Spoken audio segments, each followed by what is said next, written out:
Donc, désolé, nous sommes toujours le jeudi 30 novembre 2023. Le stock était plein, donc c'est là, on va dire que c'est la troisième partie. Voilà. Donc, je vous souhaite une bonne écoute. Il y a eu un appel des restos et il y a eu des réponses des entreprises et on les remercie. Il y a eu des réponses du grand public, mais est-ce que cette générosité va être là aussi en décembre? Ça, c'est la première question. Et la deuxième question, c'est que quand on regarde nos suivis d'activités. Alors déjà, un premier point là-dessus, donc il te dit, déjà rien que pour boucler le budget, et même en faisant des restrictions à partir de novembre, il nous manque 35 millions. Donc ils pouvaient déjà fermer cette année, quoi. Et puis, deuxième élément, il te dit la générosité du public, on commence à avoir quelques doutes, on ne sait pas trop si les gens vont continuer à donner. Déjà, ils ont besoin de beaucoup plus, et il se trouve qu'il y a de moins en moins de dons, forcément, puisque les gens sont de plus en plus pauvres. S'il y a plus de 25% de privation, plus de 25% de gens qui font appel au Resto du Cœur, c'est pas à cause de la hausse des inégalités, c'est parce que tout le monde est descendu d'un palier, à cause de l'augmentation, l'inflation, l'augmentation des prix d'énergie, etc. Et je le vois aussi, moi, sur ma page Tipeee, puisque pour la première fois, j'ai reçu 2 messages de gens qui me disent là, je dois arrêter mon don parce que financièrement, ça devient compliqué, je reprendrai peut-être plus tard, etc. Ça fait depuis 2016 que je suis sur Tipeee, j'ai jamais eu de message comme ça. Si les gens arrêtaient leurs dons, ils le disaient pas. Bon, je donne plus, voilà. Et là, c'est les gens qui disent j'aimerais bien donner, mais en fait, j'ai plus les moyens.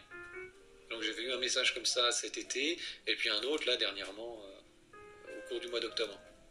Donc il a raison de se demander si les gens vont continuer à donner pour les Restos du Cœur, parce que tu fais un appel, bon, on donne, voilà, hop, parce que c'est dans l'actualité, mais est-ce que les gens vont continuer et peuvent continuer à donner en décembre, etc. Risque d'y avoir un effet de ciseau avec de plus en plus de demandes et de moins en moins de dons. Et il y a un deuxième élément important là qui les inquiète. Et nos statistiques, on ne voit pas de baisse. Donc ce qui veut dire que même en réduisant les critères d'accès à partir de novembre, on a une grande inconnue sur le fait que finalement il y aura peut-être plus de personnes qui vont se présenter quand même au resto et qui seront, j'allais dire, éligibles selon nos critères. Donc on a ces deux inconnues qui seront levées, on l'espère, fin décembre, début janvier, où on aura une vision de la situation. Voilà, et ça c'est l'autre point important, c'est-à-dire que le type il te dit apparemment les gens s'appauvrissent plus vite que nos critères ne baissent pour les intégrer et leur donner à bouffer en fait. Donc même en baissant les critères, on peut avoir une augmentation du nombre de demandeurs. C'est dire si la situation est quand même pas terrible. Mais pour Bruno Le Maire, tout va bien, les Français ne s'appauvrissent pas, hein, on l'a entendu au début. Tout va pour le meilleur du monde, comme vous le voyez. Hein. Tout va bien en France, tout va bien, Madame la Marquise. Leur rémunération augmente. Ça craque de partout. Nouvel appel à l'aide des associations de lutte contre la pauvreté. Un mois après l'alerte lancée par les Restos du Cœur, la situation est très préoccupante. Les organisations qui les aident, ils n'arrivent pas à subvenir à leurs besoins. Et cet appel a été entendu par Bernard Arnault. Pour les Restos du Cœur, Bernard Arnault va verser une aide de 10 millions d'euros.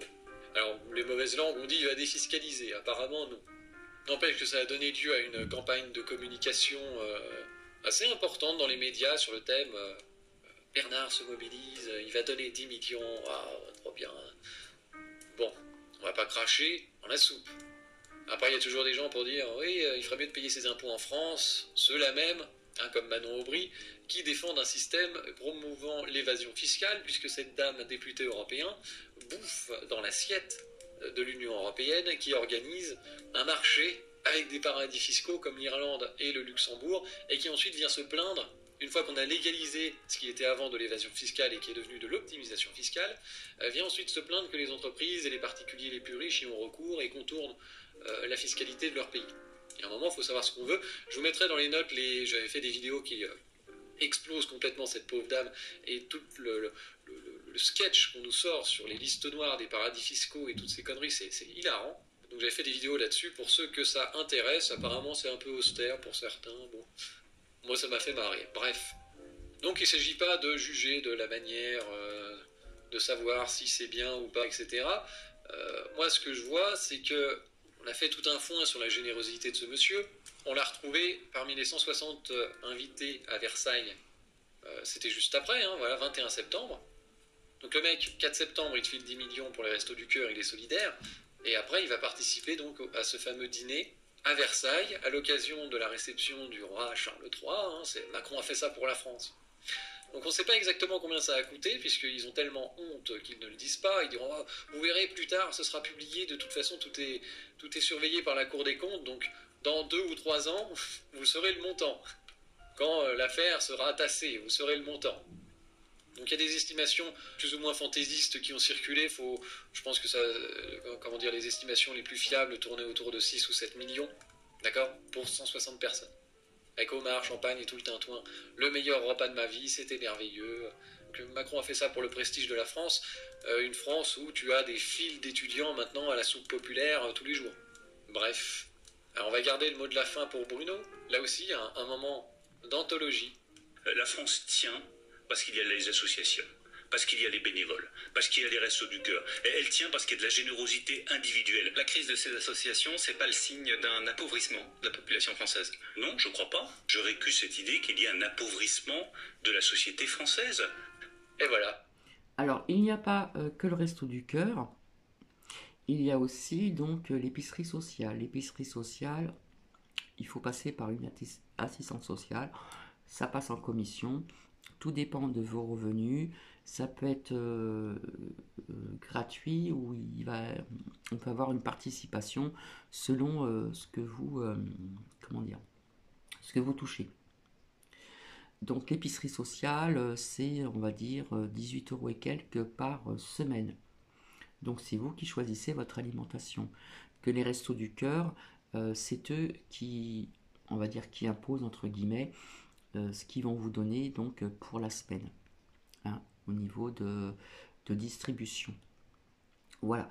Donc il y a autre chose aussi dans ce secteur où je vis. C'est encore un autre truc aussi, un autre système.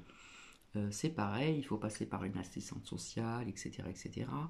Et il vous donne par personne, voilà. Donc il n'y a pas que les restos du cœur, il y a aussi donc l'épicerie sociale. Voilà, tout va bien. Il n'y a pas d'appauvrissement, la rémunération augmente, les Français ne sont pas plus pauvres qu'avant, pas du tout. Ils ont juste perdu 10% de pouvoir d'achat depuis que ces guignols sont au pouvoir, et en particulier depuis la crise Covid et la crise de l'énergie. Mais il n'y a pas d'appauvrissement. Les associations sont éclatées au sol tellement il y a de demandes d'assistance, mais je n'y vois pas le signe d'un appauvrissement, absolument pas. Pourquoi? Où est le problème? Donc on a affaire à des gens qui sont dans un déni total et qui sont infoutus de régler les problèmes. On a vu là dans une des précédentes vidéos comment ce pauvre Bruno est absolument incapable de réformer le marché européen de l'électricité. Ce truc nous coûte des milliards. Ça fait 2 ans qu'il nous bassine sur le thème. Ce truc est obsolète, il faut le réformer, il faut découpler les prix de l'électricité et du gaz. 2 ans plus tard, il obtient que dalle, des CFD à la con dont on ne sait même pas si on pourra les utiliser réellement pour profiter de prix bas, parce que l'Allemagne ne voudra pas que les prix soient trop bas en France. Il utilisera la Commission européenne comme paravent pour expliquer que tout ça c'est de la concurrence déloyale si il propose des CFD trop avantageux pour les Français. Deuxièmement, on voit que Bruno Le Maire, sur le financement du nucléaire, là aussi, il se fait emmerder par la Commission européenne à n'en plus finir. Ce truc est en train de nous torpiller. On laisse le champ libre. Alors là, pour l'instant, c'est les États-Unis, mais peut-être que demain, ce sera autre chose. On voit comment les Chinois ont pris le monopole des panneaux solaires, puis ensuite, maintenant, ils sont en train de prendre le monopole sur l'éolien, puisque ce truc est en train de se péter la gueule. Siemens est quasiment en faillite, c'est très drôle. Voilà. Et puis, il y a aussi les bagnoles électriques. Hein? Combien on a mis d'argent pour développer la bagnole électrique, de subventions à n'en plus finir? Tout ça maintenant est en train de profiter aux Chinois, qui vont rincer le fion de l'industrie européenne dans pas longtemps. Les Français ne s'appauvrissent pas, absolument pas. Leur rémunération a augmenté. C'est juste leur argent qui vaut plus rien, parce qu'ils produisent plus rien, parce qu'on est sclérosé dans une administration qui nous empêche de faire quoi que ce soit et de régler les problèmes à la racine.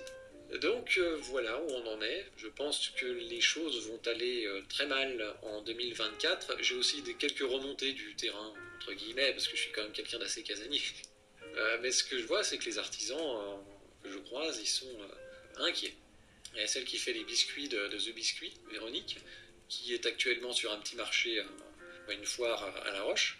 Elle dit, il y a moitié moins de monde que l'année dernière, et puis les gens dépensent rien. Voilà. Donc on se fait chier sur le stand, voilà. Et on vend très peu. Et il y a pas mal elle me dit aussi, il y a pas mal d'artisans qui ferment boutique parce qu'ils ont bouffé toute la trésorerie. Et avant de faire des pertes, ils disent j'arrête. Nicolas, l'apiculteur qui vend un peu dans différentes boutiques, il dit le commerce, le petit commerce, les petites boutiques, les petites épiceries, les boulangers, machin comme ça, ils sont éclatés au sol, ils commandent plus rien. Parce que le miel, en tout cas, ne se vend plus dans ces petites surfaces. Parce que les gens, ils vont au Lidl. Même en Haute-Savoie, bon, c'est un peu des crevards hein, quand même, parce qu'ils ont des salaires suisses. Alors voilà, on verra bien à quelle sauce on est mangé en 2024, mais je pense que profiter de 2023, quoi. Parce que comme d'habitude, chaque année est pire que la précédente avec eux, et ils sont très forts. Hein. Ils sont quand même très forts, parce que vous avez vu depuis 2017 l'effondrement du niveau de vie des Français depuis qu'ils sont là. Mais continuez à voter pour eux. Hein. Là en 2027, c'est ça, oui. Vous allez pouvoir voter pour ceux qui guignolent, qui veulent se présenter. C'est aussi pour ça qu'il n'a pas envoyé chier le marché européen de l'électricité, parce que ces gens financent les campagnes. Donc c'était un peu les singeries du jour, on voit comment c'est devenu mesquin en fait, où plutôt que de chercher à se développer, à grandir et à être dans la concurrence, on préfère mettre des bâtons dans les roues des petits copains, que ce soit l'Allemagne vis-à-vis de la France ou les États-Unis vis-à-vis de l'Europe, et en particulier vis-à-vis de l'Allemagne, mais aussi de la France, puisque les États-Unis ont niqué les Allemands sur le gaz, et maintenant ils sont en train de niquer les Français sur le nucléaire. Et je ne serais pas surpris que les Américains ne soient pas derrière les complexifications européennes des financements du nucléaire. Hein, ils sont très contents que les Européens mettent tout leur argent dans des fonds pour la croissance verte et la transition énergétique, et hop, il ne faut pas de nucléaire. Ouais, on va laisser ça aux Américains qui payeront la formation des gens, les études, le financement aussi des projets. On vous donne tout. On donne tout l'argent. On vous met tout à disposition. Vous n'avez plus qu'à signer là en bas. Et entre-temps, les Français s'appauvrissent tranquillement. Voilà, eh bien écoutez, je vais vous laisser. Je reviendrai certainement demain matin et vous parlerai plus de certaines choses en détail. En attendant, je suis désolée, ça a coupé puisqu'il y avait trop de... Le stock était plein, donc j'ai dû rapidement retirer certaines choses. Et donc, je vous souhaite une très bonne journée. Alors ici, nous avons un petit peu de soleil. On va dire qu'il fait froid, mais bon, c'est la saison, hein, faut pas exagérer non plus. Hein. Donc voilà. Allez, bisous à tout le monde, au revoir.